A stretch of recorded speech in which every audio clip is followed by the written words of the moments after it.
ஆன்மீக சொந்தங்கள் அனைவருக்கும் வணக்கங்க. இன்றைக்கி நம்மளுடைய சேனலில் என்ன மாதிரியான விஷயங்கள் எல்லாம் பார்க்க போகிறோம் அப்படின்னு பார்த்தீங்கன்னா, ராசி சக்கரத்தில் 4வது ராசி இருக்கக்கூடிய கடக ராசி நேர்கள் அனைவருக்கும் மார்ச் மாதம் 29ஆம் தேதி அமாவாசை நடக்க இருக்குது. இந்த அமாவாசைக்கு பிறகு உங்கள் வாழ்க்கையில் சில பல அதிசயங்கள்லாம் நடக்க போகுதுங்க. அந்த விஷயங்கள்லாம் என்ன அப்படிங்கிறத பற்றியும், மேலும் நீங்கள் இந்த காலகட்டத்தில் ஏதாவது கெடுப்பலம் நடக்கிற மாதிரி இருந்தால் அதில் இருந்து விடுபட என்ன மாதிரி விஷயங்களை நீங்கள் எளிய முறையில் பரிகாரங்கள் மாதிரி பண்ணணும் அப்படிங்கிறத பற்றியும் தாங்க நம்ம இன்றைக்கி இந்த வீடியோ பதிவின் மூலியமாக முழுமையாக பார்க்க போகிறோம். இந்த பதிவில் சொல்லப்படக்கூடிய அனைத்து விதமான தகவலுமே உங்களுக்கு பயன் தரக்கூடிய விஷயங்களாக தான் இருக்கக்கூடுங்க. ஸோ வீடியோவை ஸ்கிப் பண்ணாமல் தொடர்ச்சியாக பாருங்கள். அது மட்டும் இல்லாமல் உங்களுக்கு பெரும்பாலும் ரொம்ப ரொம்ப பிடிக்கும் அப்படின்னா இந்த வீடியோக்கு ஒரு லைக் பண்ணிவிட்டு, உங்களுடைய நீண்ட நாள் ஆசை ஏதாவது நிறைவேறாத விஷயம் ஏதாவது இருந்தால் அதை வேண்டுதலாக நினைத்து கொண்டு நம்மளுடைய கமெண்ட் பாக்ஸில் ஓம் கோவிந்தாய நம அப்படின்னு சொல்லிட்டு மறக்காமல் 3 முறை பதிவு பண்ணுங்கள். இந்த டைம் நீங்கள் அந்த கடவுளை நினைத்து இப்படி ஒரு விஷயம் செய்யும்போது கண்டிப்பாக நீங்கள் என்ன விஷயம்லாம் நடக்கணும் அப்படின்னு சொல்லி வேண்டுதலாக நினைத்தீங்களோ அந்த விஷயங்கள் அனைத்தையுமே அவர் நிச்சயமாக நடத்தி கொடுப்பாரு. ஸோ நம்பிக்கையோடு இந்த ஒரு விஷயத்தை பண்ணி பாருங்கள். மேலும் இது போன்ற ஆன்மீகம் சம்மந்தப்பட்ட வீடியோக்களெல்லாம் நீங்கள் பார்த்து தெரிஞ்சுக்கணும் அப்படின்னு ஆசைப்பட்டால் நம்மளுடைய முருகன் ஆஸ்ட்ரோ சேனலை மறக்காமல் சப்ஸ்கிரைப் பண்ணிவிட்டு கீழே இருக்கும் பெல்லைக்கானையும் மறக்காமல் கிளிக் பண்ணுங்கள். அப்போ தான் நம்ம சேனலில் போடுற ஒவ்வொரு வீடியோவுமே நோட்டிஃபிகேஷனாக உங்களிடம் சேருங்க. ஸோ இப்போ வாங்க நம்ம வீடியோக்குள்ளே போய் முழுமையாக பார்த்து தெரிஞ்சுக்கலாம். துணிவும் தன்னம்பிக்கையும் கொண்ட கடகராசி என்பவர்களுக்கு இந்த அமாவாசைக்கு பிறகு என்னென்ன விதமான அதிசயங்கள்லாம் நடக்க போகுது அப்படின்னு பார்த்தீங்கன்னா, பங்குனி மாத கிரக நிலையை ஆராய்ந்து பார்க்கும்போது உங்களுடைய ராசிக்கு 12வது இடம் அப்படின்னு சொல்லக்கூடிய செவ்வாய் பலம் பெற்ற போகிறாரு. இதனால் உங்களுக்கு என்ன மாதிரி விஷயம் நடக்கும்னு பார்த்தீங்கன்னா, தைரியமும் தன்னம்பிக்கையும் அதிகரிக்கும். பொது வாழ்வில் நல்ல பொறுப்புகள் கிடைக்கும். புனித பயணங்களால் எண்ணியவையாகவுமே நடைபெறும் அப்படின்னு சொல்கிறாங்க. அது மட்டும் இல்லாமல் தொல்லை தந்த எதிரிகள் விளங்குவாங்க. அஷ்டமத்து சனியின் ஆதிக்கம் இருப்பதால் லாபஸ்தானத்தில் குரு இருப்பதாலையும் போதுமான அளவிற்கு பொருளாதாரம் உங்களுக்கு உயரக்கூடும் அப்படின்னு சொல்கிறாங்க. மேலும் வாழ்க்கைக்கு தேவையான விஷயங்கள் அனைத்துமே பூர்த்தி ஆக்குவீங்க. அது மட்டும் இல்லாமல் நிறைய விதமான நட்பலன்களை தரக்கூடிய வகையில் கிரக நிலைகள் உங்களுக்கு சாதகமாகவும் அமைஞ்சிருக்கு. மேலும் மாத தொடக்கத்திலேயே மீன ராசியில் புதன் நீச்சம் பெற்றும் வக்ரம் பெற்றும் சஞ்சரிக்கிறார். மேலும் விரையாதிபதி புதன் பலம் இழந்திருப்பது உங்களுக்கு நன்மையான யோகம் காலம் அப்படின்னு சொல்லலாங்க. இதனால் உங்களுக்கு என்ன மாதிரியான விஷயம் நடக்கும் அப்படின்னு பார்த்தீங்கன்னா, விரயத்திற்கு ஏற்ற வருமானம் சேரும். அதாவது எவ்வளவு தான் செலவு ஆகிட்டே இருந்தாலும் அந்த செலவு எவ்வளோ உங்களுக்கு ஆகுதோ அதே அளவுக்கு பணம் அப்படிங்கிறது உங்களுடைய கைக்கு புரளும் அப்படின்னு சொல்கிறாங்க. மேலும் இடமாற்றம், வீடு மாற்றம், உத்தியோக மாற்றம் போன்றவை எதிர்பாராத விதத்தில் வரக்கூடும். அலுவலக பணிகளில் கொஞ்சம் தாமதம் ஏற்படும். தாயின் உடல்நலத்தில் ரொம்ப கவனமாக நீங்கள் இந்த காலகட்டத்தில் இருக்கணும்.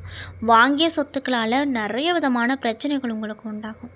மாமன் மைத்துனன் வழியில் எதிர்பாராத விரயங்கள் உண்டாகும் அப்படின்னு சொல்கிறாங்க. அது மட்டும் இல்லாமல் மீனத்தில் உள்ள புதன் பங்குனி 4ஆம் தேதி வக்ர இயக்கத்தில் கும்ப ராசிக்கு போயிருக்காரு. மேலும் உங்களுடைய ராசிக்கு 3 மற்றும் 12 ஆகிய இடங்களுக்கு அதிபதியான பகவான் தான் இந்த புதன் பகவான். மேலும் 12க்கு அதிபதியான அவர் அஷ்டமத்தில் மறைவது அற்புதமான யோகமாக உங்களுக்கு இருக்க போகுது.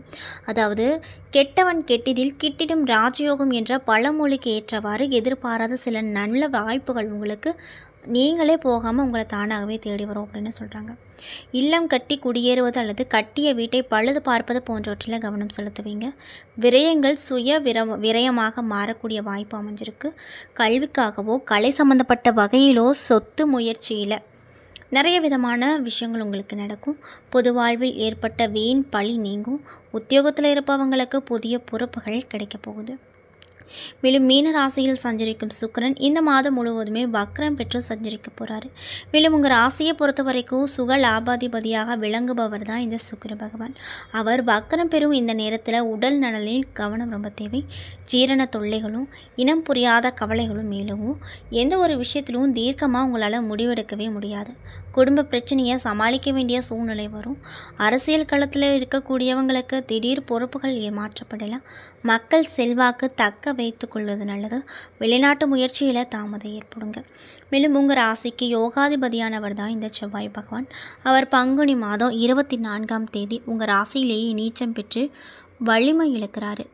இதனால் உங்களுக்கு என்னென்ன விதமான விஷயம் நடக்குன்னு பார்த்தீங்கன்னா, இந்த காலகட்டத்தில் தைரியம் தன்னம்பிக்கை இரண்டுமே குறையும்.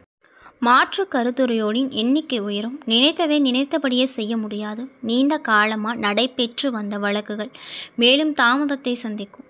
வாகன மாற்றம், இடமாற்றம், ஊர் மாற்றம் செய்யலாமா அப்படின்னு நீங்கள் யோசிப்பீங்க. மேலும் உத்தியோகத்தில் மேலதிகாரிகளின் ஆதரவு அப்படிங்கிறது திருப்தி கொடுக்கக்கூடிய வகையில் உங்களுக்கு இருக்காதுங்க.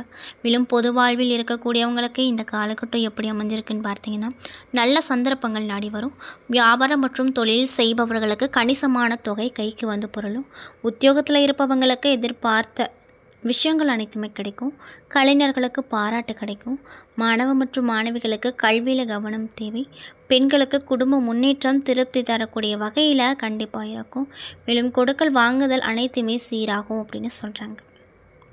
மேலும் உங்களுக்கு அதிர்ஷ்டம் தரக்கூடிய நாட்கள் மார்ச் 28, 29, மேலும் ஏப்ரல் 2, 3, 9, 10. மகிழ்ச்சி தரக்கூடிய வண்ணம் ஆரஞ்சு அப்படின்னு சொல்கிறாங்க. அது மட்டும் இல்லாமல் உங்களுக்கு இந்த காலகட்டம் ரொம்பவே சந்தோஷம் தரக்கூடிய காலகட்டமாக இருக்க போகுது. ராசியை எந்த கிரகமும் பார்க்கல. அஷ்டமத்து சனி முடிவுக்கு வரப்போகுது. மேலும் உங்களுடைய துயரங்கள் அனைத்துமே நீங்கி உடலில் இருந்து வந்த பிணிகள் அகலப்போகுது. சிகிச்சை பலன் தரக்கூடியதாக இருக்கக்கூடும். மேலும் உற்சாகமாக பணிபுரிவீங்க. அசையா சொத்துக்கள் அமையக்கூடும். தடைப்பட்ட வீடு கட்டும் பணி துரிதமாக நடக்கும். அலுவலகத்தில் வழங்கப்பட்ட கூடுதல் பொறுப்பு, பணிகளை முடிக்க சக ஊழியர்களின் உதவிகள் போல நிறைய விதமான நல்ல விஷயங்கள் உங்கள் வாழ்க்கையில் இதுக்கப்புறம் நடக்க போகுது அப்படின்னு சொல்கிறாங்க. மேலும் வணிகர்களுக்கு இந்த காலகட்டம் வழக்கத்தை விட அதிகமாக வியாபாரம் நடக்கும். மேலும் இந்த காலகட்டத்தில் வரன் அமைந்துவிடும். வைகாசியில் திருமணம் நடக்கும். மேலும் இனி தொழில் அதிக லாபத்தை கொடுக்கும். வெளியூர் வெளிநாடு வேலை முயற்சி செய்தவங்களுக்கு அந்த விஷயங்கள் அனைத்துமே நடக்க போகுது. அது மட்டும் இல்லாமல் பாகப்பிரிவினைகள் சுமூகமாக முடியும். சகோதரர் மற்றும் சகோதரிகளே மீண்டும் நட்பாக பழகுவாங்க. பெற்றோரை பிரிந்து பிள்ளைகள் மீண்டு வந்து இணைவாங்க. குழந்தைகளின் முன்னேற்றம் மகிழ்ச்சி தரக்கூடியதாக இருக்கக்கூடும். மேலும் 26, 3, 2025 அன்று மாலை 3:14 முதல் 28, 3, 2025 மாலை 4:47 மணி வரை சந்திராஷ்டமம் இருப்பதால் பணம் கொடுக்கல் வாங்குதலில் கவனம் ரொம்ப தேவை. ஞாபக சக்தி குறையும். அமாவாசை அன்று கற்பக விநாயகரை வழிபட வளர்ச்சிகள் அதிகரிக்கும் அப்படின்னு சொல்கிறாங்க. அதே போல் கடகராசியில் இருக்கக்கூடிய புனர்பூசம் 4ஆம் பாத நட்சத்திர நண்பர்களுக்கு இந்த காலகட்டம் எப்படி அமைஞ்சிருக்குன்னு பார்த்தீங்கன்னா, மனதில் புதிய வீடு, மனை ஆகியவை வாங்கக்கூடிய எண்ணம் மேலோங்கும். மன தைரியம் ஓங்கும். பல வழிகளிலும் தனவரவு அதிகரிக்கும். இன்னும் சிலருக்கு நல்ல குரு வாய்க்க பெற்று ஆன்மீக வழியில் அறிவு தெளிவு ஏற்படும். தாய் வழி உறவுகளால் எதிர்பார்த்த ஆதாயம் இருக்கும். பெரியவர்கள் ஆசையும் மேலதிகாரிகளின் ஆதரவும் புதிய தொடர்புகளும் நன்மை தரக்கூடியதாக இருக்கக்கூடும். மாணவர்களுக்கு கல்வியில் நிறைய விதமான மாற்றம் கிடைக்கும். இன்னும் சிலருக்கு புதிய இட மாற்றங்கள் ஏற்படும். இன்னும் சிலருக்கு அவர்களின் சீரிய உழைப்புக்காக அரசாங்க விருதுகளும் கிடைக்க போகுதுங்க. மேலும் பூசம் நட்சத்திர அன்பர்களுக்கு இந்த காலகட்டம் எப்படி அமைஞ்சிருக்குன்னு பார்த்தீங்கன்னா, ஆன்மீக பெரியவர்களின் தரிசனம் கிடைத்து வாழ்க்கைக்கான வழிகாட்டுதல்களும் கிடைக்கும். வீட்டில் தெய்வ வழிபாடு மற்றும் தெய்வீக கருத்துக்களை கேட்டல் என தெய்வீக வாரமாக இருக்கும். அதன் காரணமாக சங்கடங்கள் தீர்ந்து மனதில் ஒரு அமைதி உண்டாகும். தனவரவு, கூட்டாளிகள் ஒத்துழைப்பு, எதிர்பாலித்தாரில் சந்தோஷம், புகழ், கௌரவம், திருமணம் மற்றும் பெரியவர்கள் ஆசை ஆகியவை ஏற்படும். பணியில் முன்னேற்றம் கிடைக்கும். கீழ்ப்பணியில் புரிபவர்களின் ஒத்துழைப்பு அதிகமாக கிடைக்கும். வெளிநாட்டு வாசம் ஏற்படும். பெண்களால் லாபம் கிடைக்கும். தேவையற்ற பிரச்சனைகளை தவிர்க்க உறவுகள் மத்தியில் வார்த்தைகளை அளந்து பேசுவது நல்லது.